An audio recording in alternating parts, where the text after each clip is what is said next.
இன்றைய கேள்வி, அ வறட்டு இருமல் நம்மள வந்ததுன்னா அவ்ளோ சீக்கிரத்துல போகாது. ரொம்ப பாடா படுத்திடும். சளி இருக்கும்போது வர இருமல் வேற.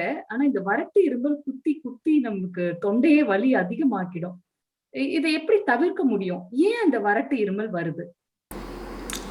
இப்போ உடலில் எந்த ஒரு பிரச்சனை வந்தாலும், எந்த ஒரு வியாதி வந்தாலும், எந்த ஒரு இன்ஃபெக்ஷன் வந்தாலும் உங்களுக்கு சிம்டம் ஃபீவர். ஒரு ஜாண்டிஸ் வந்தால் ஃபீவர் வரும், டிபி வந்தால் ஃபீவர் வரும், டைஃபாய்டு வந்தால் ஃபீவர் வரும், வைரஸ் அட்டாக் ஆச்சுன்னா ஃபீவர் வரும். அதே மாதிரி உங்களுக்கு லங்கில் நுரையீரலில் எந்த ஒரு இரிட்டேஷன் இருந்தாலும் அது இரும்பலில் தான் காட்டும். மெயின் சிம்டம் உங்களுக்கு நுரையீரல் பாதிப்பு இருந்ததுன்னா உங்களுக்கு இந்த ட்ரை காஃபில் போய் முடியும். அது இரும்பல் அதுக்கு சிம்டம். அதுக்கு இந்த ட்ரை காஃப் அப்படின்றது ஒன்று லங் இரிட்டேஷனாக இருக்கலாம். இப்போ கூட ஒரு 2 மாதத்துக்கு முன்னாடி ஒரு நம்ம வாய்க்குள்ளே இருக்கிற உமிழ்நீர் சுரப்பி மாதிரி தொண்டைக்கிட்டேயும் ஒரு உமிழ்நீர் சுரப்பி இப்போ தான் கண்டுபிடிச்சாங்க நவீன விஞ்ஞானத்தில், அனாட்டமியில். இப்போ தான் 2 மாதம் கூட ஆகல. ஒரு உமிழ்நீர் சுரப்பி அங்கே இருக்கிறத இவ்வளோ நாள் பார்க்கல, இப்போ தான் நம்ம பார்த்துருக்கோம். அந்த உங்களுடைய தொண்டை எப்போவுமே ஈரமாக இருக்கணும். அந்த அந்த ஈரம் அதுக்கு தேவைப்படுது. கிரீஸியாக இருக்கணும். அது ட்ரை ஆச்சுன்னா உங்களுக்கு இந்த வறட்டு இரும்பல் வரத்துக்கு நிறைய வாய்ப்பு இருக்குது. ஸோ உங்களுக்கு கண்கள் எப்போவுமே ஈரமாக இருக்கும், இல்லைனா கண்கள் எரிய ஆரம்பிச்சிடும். நம்ம இதுக்கு முன்னாடி பேசின மாதிரி காதில் அந்த வேக்ஸ் இருக்கும், மூக்கில் ஒரு ஈரத்தன்மை இருக்கும், வாய் ஈரமாக இருக்கும், ஏன்னா உமிழ்நீர்னால.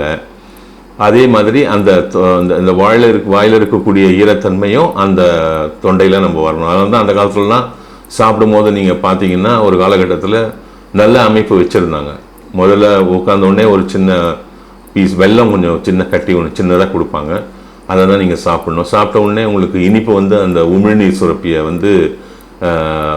இயக்கத்தை நல்லா பண்ணி கொடுக்கும். உங்களுக்கு உமிழ்நீர் நல்லா சுரக்க ஆரம்பிக்கும் இனிப்பு சாப்பிட்டா. அது ஒன்று. ரெண்டாவது, கொஞ்சோண்டு தண்ணி கொடுப்பாங்க குடிக்க சொல்லி. ஒரு 2 மணி நேரம் தண்ணி குடிச்சிடணும். அப்போ உங்களுக்கு அந்த தொண்டை, அந்த உணவு குழாய், வயிற்றுக்குள்ளே வரைக்கும் போகிற உணவு குழாயெல்லாம் ஈரமாயிடும். அதுக்கப்புறம் கொஞ்சோண்டு ஃபஸ்ட்டு சாதம், பருப்பு, நெய் போட்டு சாப்பிட்டோம்னா அது அந்த நெய் அந்த கொழுப்பு சத்து உங்களுக்கு அந்த வாய் மற்றும் தொண்டை மற்றும் அந்த உணவு குழாய் இதெல்லாத்தையும் க்ரீஸ் பண்ணி விட்டுடும். உங்களுக்கு அந்த வழுவழுப்பு தன்மை கொடுத்துரும். ஏன்னா அதுக்கப்புறம் நீங்கள் நிறைய சாப்பாடு சாப்பிட போகிறீங்க. அதுக்கப்புறம் தான் உங்களுக்கு அந்த சாம்பார்லாம் போட்டு பொரியல் எல்லாம் சாப்பாடெல்லாம் சாப்பிட போகிறீங்க. ஸோ இந்த மாதிரி ரொம்ப அழகாக சிஸ்டம்லாம் வச்சுருந்தாங்க முன்னாடி. இப்போல்லாம் நம்ம அதெல்லாம் விட்டுட்டோம். நம்ம அதனுடைய என்ன நோக்கத்துக்காக அதெல்லாம் வச்சாங்கன்றதே தெரியாமல் போயிடுறதுனால இந்த மாதிரி வழக்கங்கள்லாம் நம்மளை விட்டு போயிடுச்சு. இப்போது சுத்தமாக இதெல்லாம் இல்லை. நல்லா இப்போ கூட கிராமப்புறங்களில் சாப்பாடு போட தெரிஞ்சவங்க, அவங்க பெரியவங்க சொல்லி கொடுத்து பாரம்பரியமாக அவங்க ஏன் இதை செய்கிறோன்னு ஒன்றா தெரியாமல் இருக்கலாமே தவிர, ஆனால் அதை அவங்க அவ்வளோ கரெக்டாக பண்பாக செய்வாங்க. அந்த ப்ராக்டிஸ்லாம் இருக்குது இன்னும். இந்த வறட்டு தொண்டை இதெல்லாம் மெயினாக ட்ரைனஸ்னால வர்றது தான். உங்களுக்கு இதை போக்கிக்கிறதுக்கு வழி இருக்குது. என்ன வழி இருக்குன்னா, நீங்கள் எவ்ரி 1/2 hour ஒரு சின்ன ஒரு 1/2 டம்ளர் சுட தண்ணி குடிக்கணும். கரெக்டாக 1/2 hourக்கு ஒரு வாட்டி நீங்கள் சுட தண்ணி குடிச்சுனே இருந்தீங்கன்னா அந்த இடம் உங்களுக்கு ஈரத்தன்மை அடையும். அது நார்மல் டெம்பரேச்சர் வாட்டரோ கோல்டு வாட்டர் குடிக்கிறதுனால அது வராது. உங்களுக்கு லங்கில் ஏதாவது இரிட்டேஷன் இருக்கா அப்படின்றத நீங்கள் செக் பண்ணி மருத்துவர்கிட்ட சென்று நீங்கள் அதை செக் பண்ணிக்கலாம். செக் பண்ணிக்கிட்டு அந்த இது எதுவும் இல்லை அப்படின்னு ரூல் அவுட் ஆயிடுச்சுன்னா இது ட்ரைனஸ் தான்.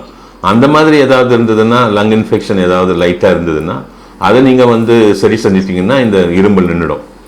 அப்படி இல்லை, ட்ரைனஸ்னால இது வருது அப்படின்னா அதை க்ரீஸிங் த த்ரோட், அது ஒன்று தான் இதுக்கு வழி. அப்போ நீங்கள் கொஞ்சம் வெதன்னு தண்ணி, நார்மல் டெம்பரேச்சர் இல்லாமல் வார்ம் வாட்டர், நீங்கள் எவ்ரி 1/2 hour 45 minutes ஒரு 1/2 டம்ளர் குடிச்சுனே இருந்தீங்கன்னா இது உங்களுக்கு ஒரு நாளடைவில் ஒரு 1 or 2 weeks இல்லை 3 weeksல உங்களுக்கு இது முற்றிலுமாக குணமடைஞ்சிடும். வணக்கம், நன்றி.